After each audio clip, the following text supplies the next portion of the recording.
Hello everyone, my name is Lucy Young and I'm coming to you live here from Eastern Missouri where we have a lot to talk about today concerning Hurricane Helene, as she is currently a Category 1 hurricane but is forecasted to become a Category 3 hurricane overnight and make landfall on the Big Bend of Florida tomorrow afternoon into those evening and overnight hours.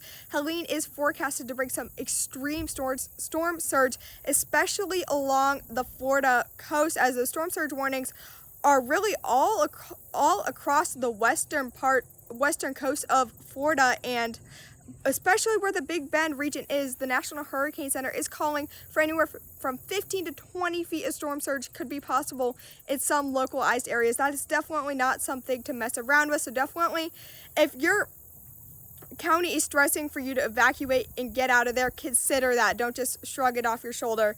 Just think about it. Do what you think is right, especially it's totally up to you, but at the same time, 15 to 20 feet of storm surge is not something I would want to mess with personally, and I highly doubt that is something you want to mess with. But along with that storm surge threat, we already have those hurricane warnings issued in the Big Bend of Florida, but the threat does not stop there.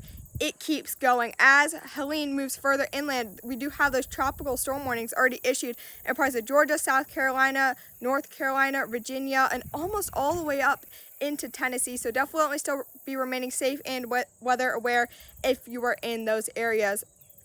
But it's not only the storm surge threat. We do have possibly catastrophic damaging winds are possible with this hurricane, along with the rainfall threat. Along the coast, we are still going to have that rainfall threat, but it definitely won't be as intense as you might find further inland along northern Georgia and into the Appalachian Mountains, where we do have that high risk for flash flooding, that level 4 out of 4. So definitely, as I said, stay safe and stay weather aware. And then lastly, we do have that isolated tornado threat tomorrow afternoon.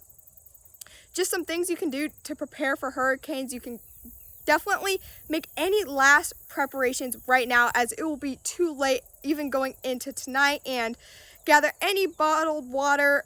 Non-perishable foods are very important. Foods that cannot be really disposed of very fast. They're like canned beans, canned foods, soups, anything like that, along with maybe having a generator would be helpful, especially as the power will likely go out with very strong winds. And as I said, stay safe, stay weather aware, and I will have more updates coming soon.